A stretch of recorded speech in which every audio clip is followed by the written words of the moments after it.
National college football analyst, ESPN, Tom Luginbill on the Out of Bounds Show, 105.9 The Zone, brought to you by Sierra Nevada Pale Ale. He is on the Sierra Nevada Pale Ale guest line. We're live in the Bank Plus studio. The show is presented by Blue Cross Blue Shield of Mississippi. It's good to be blue. The official healthcare provider of the Out of Bounds Show, Blue Cross Blue Shield of Mississippi. Welcome in on a chilly Tuesday. This is 105.9 The Zone ESPN. We're streaming live on the Out of Bounds radio app. You can watch the show on YouTube. Search Out of Bounds Sports. All right, Luke, since you've been doing ESPN recruiting and the ESPN 300, where does Trevor Lawrence stack up as far as quarterbacks that you've evaluated talent-wise? I would say on pure ability level, obviously two contrasting types of guys, but he and Kyler Murray would be the top two. I've always said that if Kyler Murray had been 4 inches taller, 3 inches taller, whatever you want to make him, he might be the best pound-for-pound quarterback prospect that we'd evaluated. And it's interesting, too, because he and Trevor at the high school level had very, very similar paths. You know, they were undefeated players, state champions, routinely played in front of big crowds, delivered in front of big crowds. You could kind of see their makeup and what was going to transition to the next level, and that it wasn't going to be a very steep learning curve. Now, for Kyler, it was different because of the situation that he stepped into at Texas A&M, but the end result obviously has spoken for itself. But listen, from a Heisman perspective, I think he's not only the best player out there, but by their terms, the most outstanding. I know Devontae Smith's right up there as well, but you know, things change for Clemson when he ain't playing. Let's just say that. Okay, so you had just Trevor Lawrence. You mentioned Kyler Murray. Give me 2 or 3 other guys since you started doing it at the QB position that would be in your top 5 as far as QBs. Coming out, Justin Fields was. In fact, he and Trevor were 1 and 2, and then trying to think back at some of the guys that you just sat there and you said, okay, you know, this guy's got a chance. I would probably say Jameis Winston was one of them, because he was so dynamic as a multi-sport athlete. It wasn't just football. You knew he was going to be a good player because he played sports year-round, and playing multiple sports, in my opinion, particularly at the quarterback position, is critical. At the time he came out, I think one that got undervalued a little bit is Andrew Luck. I mean, we liked him, but he was a late bloomer physically. You know, he kind of came into his own after arriving at Stanford and sitting for a year. Look back on it now, he should have been, you know, much higher than he actually was. So the other one would probably be Tua. I would say, you know, Tua was our number 1 ranked player at the position coming out in his class. Obviously didn't have the ideal set of measurables on the shorter end of the spectrum, but the things that you can't coach, I think, are the things that Tua does best. Interesting. So with Lawrence and Fields heading to the NFL, can you describe, well, you may not have one that's as big as some of the other NFL podcasts that I'm listening to, but would you describe the gap between the two, Trevor Lawrence and Justin Fields? Well, it seems to be widening because I was not impressed with Justin Fields this past weekend. I don't even know if what I was watching. I thought his play was inexplicable.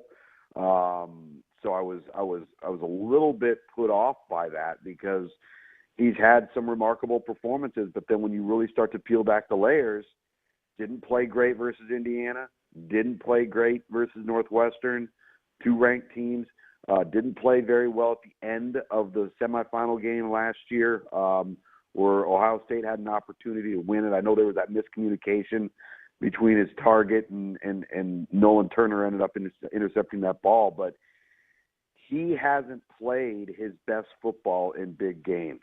Trevor Lawrence has.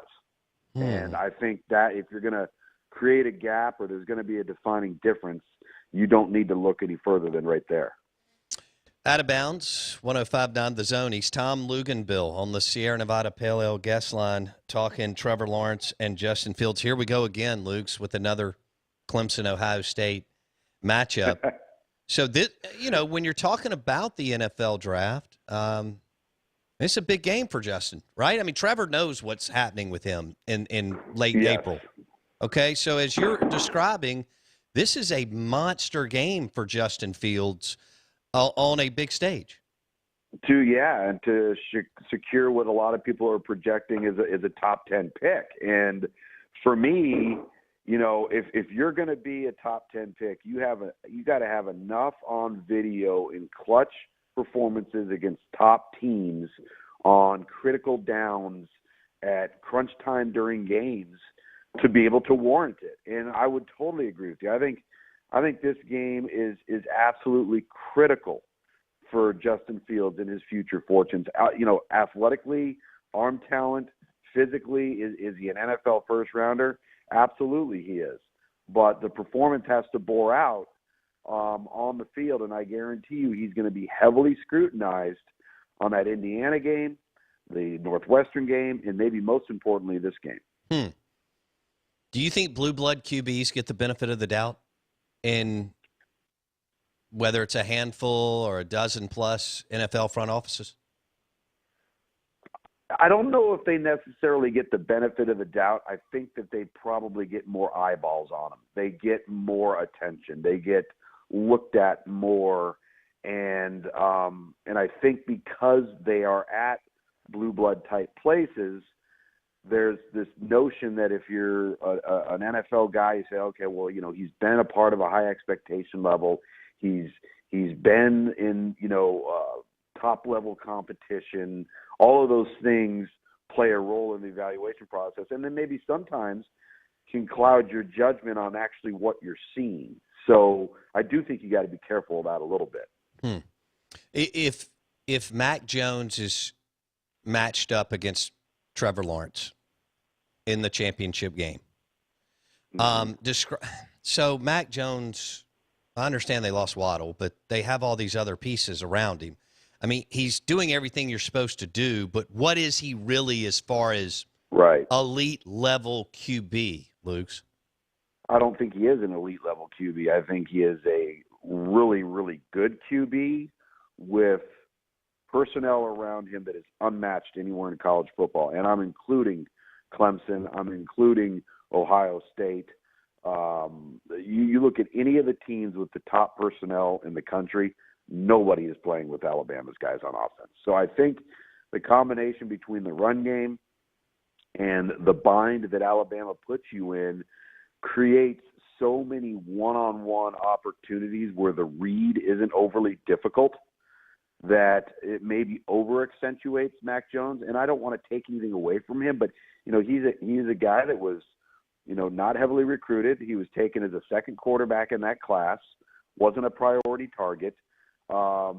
He actually has grown physically since he arrived in college. He was about 6 foot tall, about 185, 190 pounds coming out of high school. So he's developed and he's grown physically.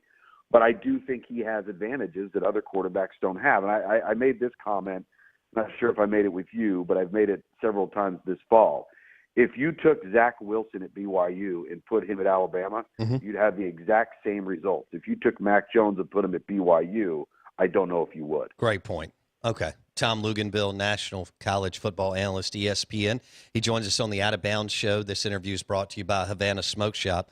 For all your premium cigars, visit Havana Smoke Shop over the holidays for bowl games, NFL playoffs as we get there, and the college football playoffs.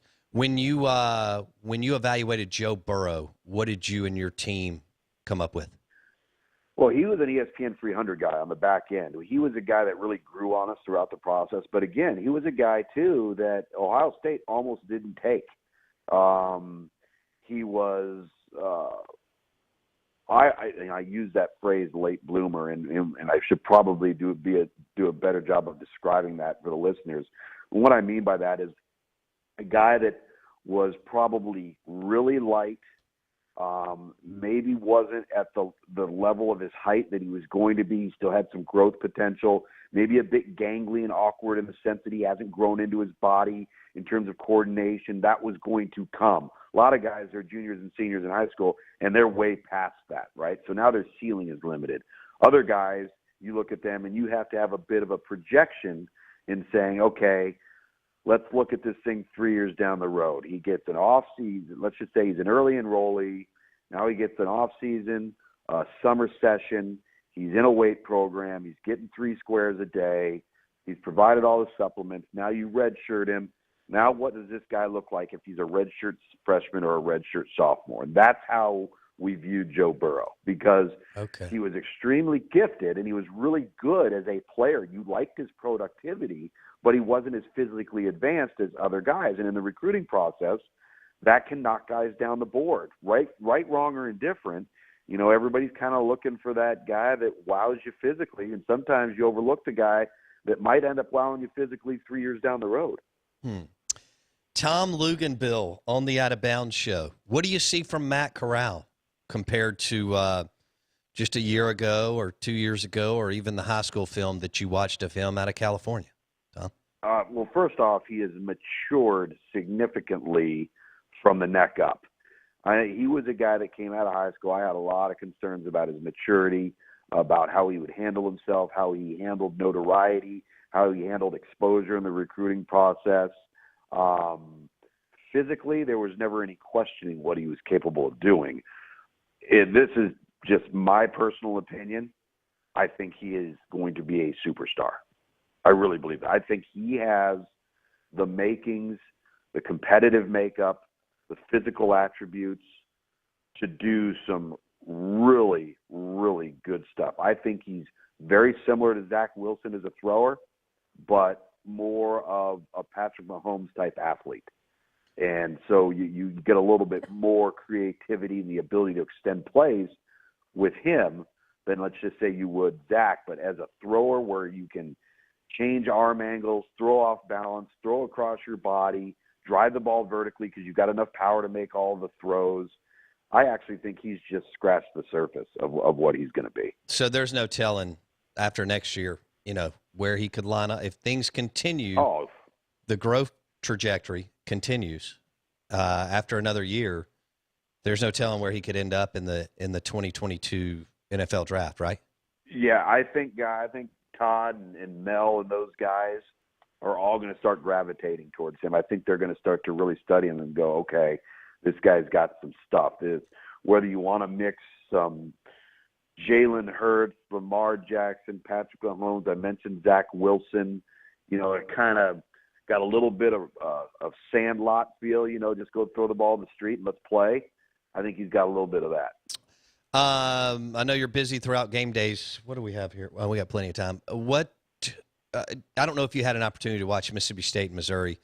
This is a totally different question because Will Rogers isn't in the Matt Corral deal and he's young and so on, but he's playing good football. Did you get a chance to see any of that game, and what do you make of his play with everything that's been thrown at him as a true freshman, Tom? I just saw tidbits of that game, but I have seen a lot of his progress throughout the season. And I think, as we've talked about multiple times on this show, I think he's really grown, especially when you consider that, you know, it's not as if they've got a bunch of balanced help for him. You know, it's not as if, you know, they can take a lot off of his shoulders because the passing game is the offense. And so he's got a lot riding on him each and every week. So I think the thing that's interesting, if you're a Mississippi State fan, is there was a time during the season, and I don't know if you would agree, Bo, where it looked like this entire thing was going to get packed in and that guys were going to quit on him, or he was going to lose the locker room. And then it kind of bottomed out a little bit and slowly started to ascend to where you started seeing some competitiveness, started seeing some kids care. You started seeing them be in games, be in closer games, where they didn't just pack it in or mail it in. And so when you see a little bit of that, when the off season comes and you're Mike Leach and you're the staff, those are the guys you're going to start charting and building your program around. because they hung there with you when maybe everybody else was bailing. And I think that's really, really important, and it starts with the quarterback position. So if you got that part shored up, you've got the biggest piece of the puzzle to build around. Tom Luginbill, National College Football Analyst, ESPN, on the Sierra Nevada Pale Ale guest line. Did y'all evaluate Sawyer Robertson from Lubbock, Texas? He just signed with Mike Leach last week, Tom. Yeah. He was, I want to say, and again, I'm swimming from signing day last week in college football. I want to say he was a top 10 player in our pocket passing category for the class. So yeah, we'd done him. We liked him a lot, and he's a Mike Leach type guy. You know, he's going to be a passer from within the pocket. He's going to be quick with his arm, quick with his decisions, get the ball out, and in that offense, you've got to have decisive mentality when you're playing quarterback in that scheme. And so you like him? Yeah, oh, absolutely. Okay. Interesting. With the way Will Rogers has played as a true freshman and now Sawyer Robertson coming in. Now, Sawyer will play high school baseball, which is rare for these guys this day and age. Most of them head out, as you know, and enroll like January 10th. You mentioned earlier you like the fact that quarterbacks play multiple sports, right? I'm just telling you right now, I can't tell you how many coaches over the course of my career professionally, but going down to being a kid myself and being a son of a coach. When guys are recruiting you and you are, let's just say, on somewhat equal footing to another guy, or maybe you're viewed as not being on equal footing, but you're a three-sport athlete and he's a one-sport athlete that trains all year, I guarantee you they're going to take the three-sport athlete. They want, and I always go back to Bob Stoops and the comment he made about when they ultimately decided to really go after DeMarco Murray. And it was when he had attended one of his high school basketball games. Wow. That was a nice pickup. Yeah, you think? Tom Luginbill on the Out of Bounds Show, brought to you by the premium cigars at Havana Smoke Shop. Tom, let's pivot again. Ole Miss, Indiana. You've watched them. Tom Allen was a former Ole Miss assistant under Hugh Freeze. Yep. Goes to South Florida, parlays it into Indiana, has done a magnificent job at a place that really doesn't win or care about football. Ole Miss, Indiana, in the Outback Bowl. Ole Miss is now without Elijah Moore and Kenny Yeboah. How do you see it? Yeah. Well, obviously that creates some advantages if you are Indiana on defense, because you don't have to deal with as many matchup problems. And Indiana's a salty group on defense now. The one thing that you're going to get out of them, they are physical, they are tough, they will show up to play. Now, they might not be as athletic as some of the people that Ole Miss is going to be playing with, but they won't beat themselves, and I will be really surprised if they find themselves in a position where they give up a bunch of explosives. And I'm saying that knowing Ole Miss is playing with a coach that knows how to create matchups, knows how to create those explosive downfield plays. So backup quarterback for Indiana, I actually kind of like him. I think he's got a chance to be pretty good. Is he Michael Penix? No, particularly athletically. So I think that helps Ole Miss because they're not going to be dealing with an athletic, mobile quarterback.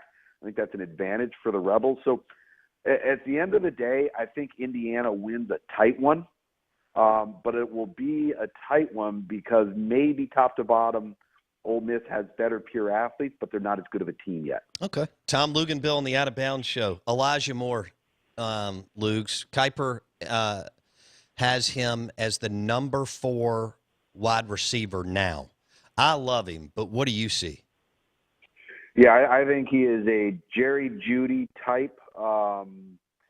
He also reminds me of Ridley at Atlanta. Really, really nimble, really, really flexible.